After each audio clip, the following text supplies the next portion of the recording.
I will be glad when we can get rid of those. Okay, so my answer to that question is I was 4 years, 8 months, and 14 days old the day my brother Charles was born. I don't remember when I didn't think that boys had it better than girls. I wished I was a boy until I was about 13, when I had a numinous experience during a walk home from school, when I realized that I was glad I was a girl. I remember when my mother came home from the hospital in an ambulance only 3 days after giving birth. That was 1942. And that our teenage sitter had made a chocolate cake with chocolate frosting that I knew my mother was not going to like because she disliked chocolate. However, I have very little awareness of my brother as an infant. Unlike my sister Elaine, who was 2 years and 4 months younger than I was. I think you can see the pattern there. And I have lots of memories of her as a baby, as my next youngest sibling. But the only thing that I can recall of Charles as an infant was that he was allergic to milk and had to have special formula. Other than that, I can think of nothing else until the day he broke all the dishes in our tea set. Now, my adult perspective is that that was a totally normal toddler thing to have happened. But I remember feeling like my mother wasn't upset enough that he had done that. It was as if she didn't think those dishes were important. They were just Elaine's and mine. And she made no effort to replace them.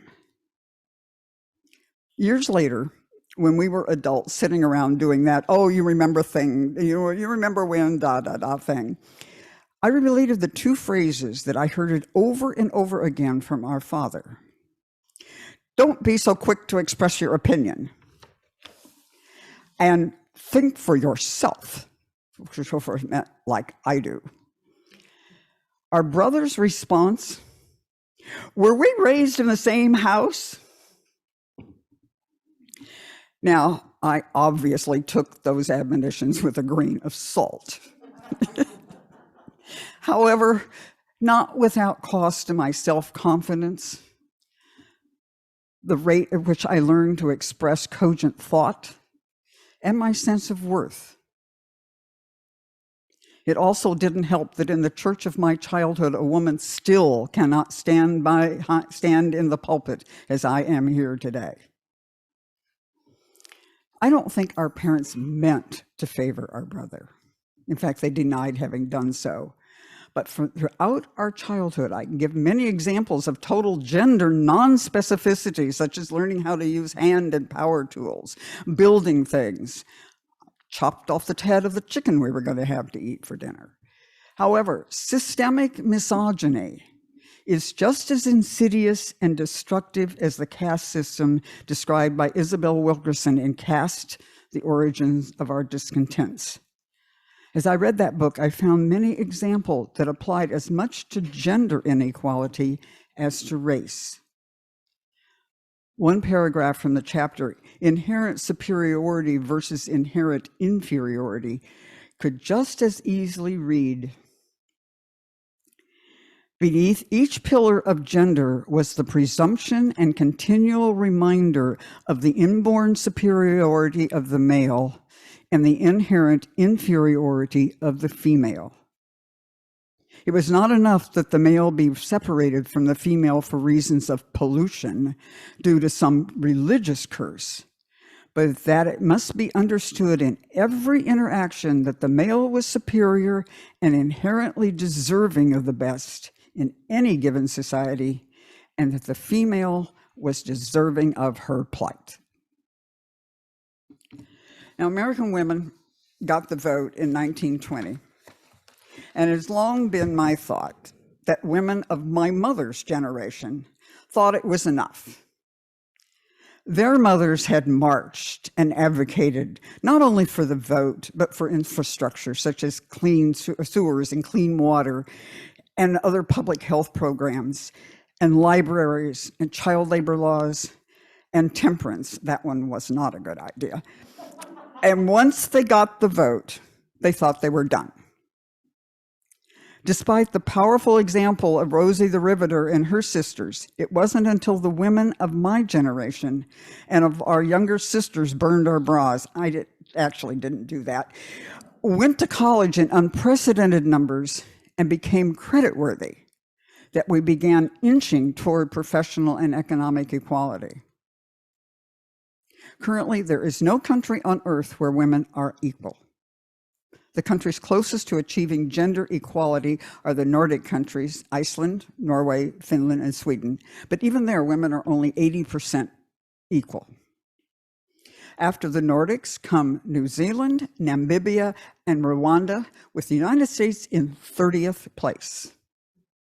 The Nordic countries do better because they make it possible for men and women to share in child-rearing responsibilities, with paid leave for both parents for up to a year for each parent for each child.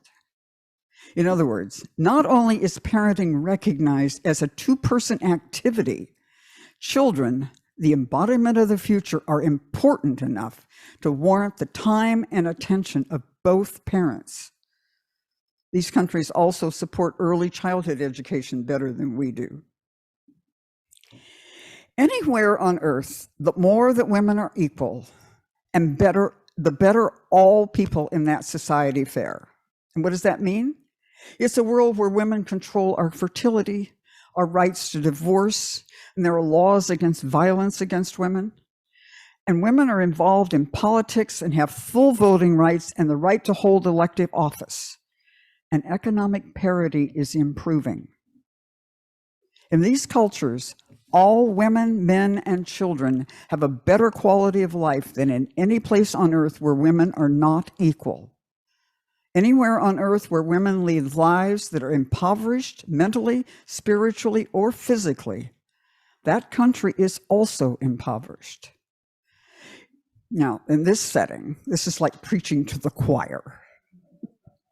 There is much work to still be done, and I fervently hope that we keep in mind that the goal, whether the disparity is gender, race, or any difference in the world, we invent to keep it apart. Because these differences are indeed invented. They're not inherent. And as we've looked at gender inequality this morning, I think there's an elephant in the room, and I would posit that that elephant is as large part a gender issue. As far as I know, every culture refers to the earth as she, and more specifically as mother.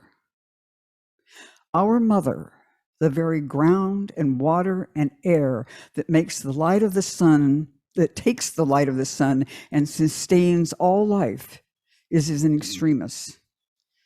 And to paraphrase Pogo, we have met the enemy and they is us.